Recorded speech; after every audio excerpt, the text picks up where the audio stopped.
Enabling two-factor authentication 2FA on your Backblaze account adds an extra layer of security to protect your data. Follow these steps to set it up effectively. Step 1. Log into your Backblaze account.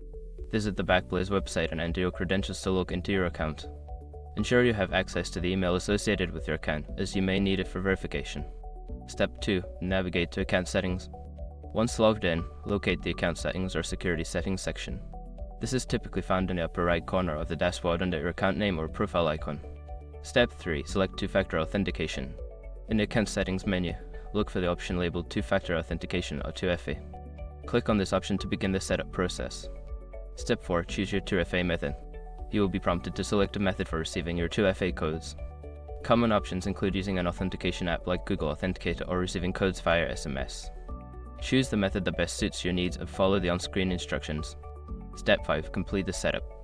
After selecting your preferred method, you will need to verify it. If using an authentication app, scan the QR code provided. If using SMS, enter the code sent to your phone. Once verified, 2FA will be enabled on your account.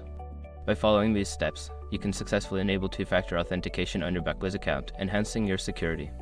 Always remember to keep your authentication methods secure and up to date.